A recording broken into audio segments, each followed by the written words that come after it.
Wayfarer expert, and he's clearly trying to blow up Lively's arguments here. Let's talk about what we get from what hit the docket today. I just did a video on expert witnesses that goes over like the rules of evidence and explains a lot of the why for maybe the fluff of this document. But we're going to go over his actual arguments here. So actually at the end of this document, he gives a nice synopsis. And the reason he gives a synopsis is to be like, this is what I'm allowed to testify about or think I can testify about at trial, based on his professional background and expertise. And who is this guy? He is a lawyer. He works in crisis communications. He's written all these books. He's been published like everywhere and their brother. I don't think as much so for celebrities, but just in general, and he talks about some high-profile stuff that he's worked on in the past. So the one thing he writes, the hiring of crisis communication consultant in the face of perceived reputational threats should not be considered in any way evidence of a negative or nefarious intent. Rather, it is a well-established that such a retention is entirely acceptable, appropriate, and prudent for organizations, brands, personal or corporate, and high-profile individuals seeking to mitigate reputational risk, particularly in the face of threats.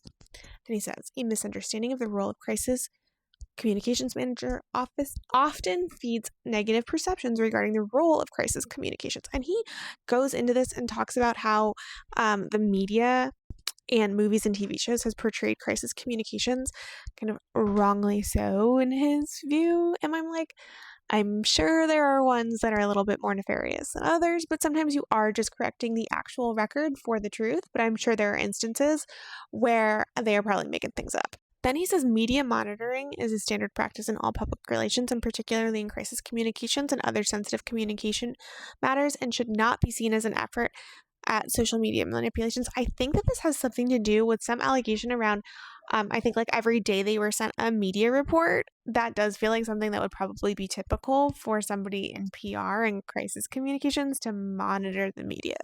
I remember when I worked at the Hollywood Reporter, I had two bosses, but one boss, she did like luxury items. It was like ad sales for them. And I was like basically a freaking admin. I was fresh out of college. And she used to make me do a media report of like anything that her clients were like in the media for, so she could like send them a note. I always wondered if she actually sent them a note. I forgot about it until I read that portion of it. I was like, oh my God, that was my first task every day. Then he goes on and says the scope of work document prepared by the agency group, as well as the documents entitled Scenario Planning, It Ends With Us, are in keeping with standard crisis communication planning practices. So again, he's saying these things are freaking normal to do. And it says the growth in media and social media coverage negativity to Miss Lively starting in August of 2024 is unlikely to have been caused by the work done by the crisis communications consultants hired by the Wayfarer parties given the short time frame. And he goes into and he cites examples of how like this couldn't have happened in mere days. Like sometimes this takes weeks, months, 3 to 6 months to actually have some form of a campaign go on there. So yeah.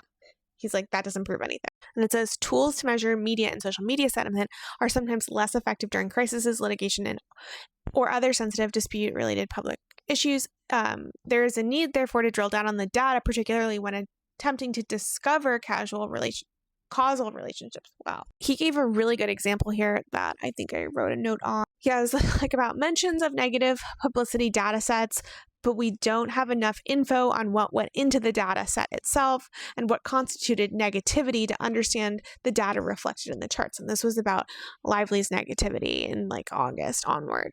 And he says, for instance, if any mention of a feud was treated as negative when the articles may have actually not picked a side, they could have been neutral, they could have even been pro-Lively, but they could have been logged as that. And he says that this has happened to him in the past, basically.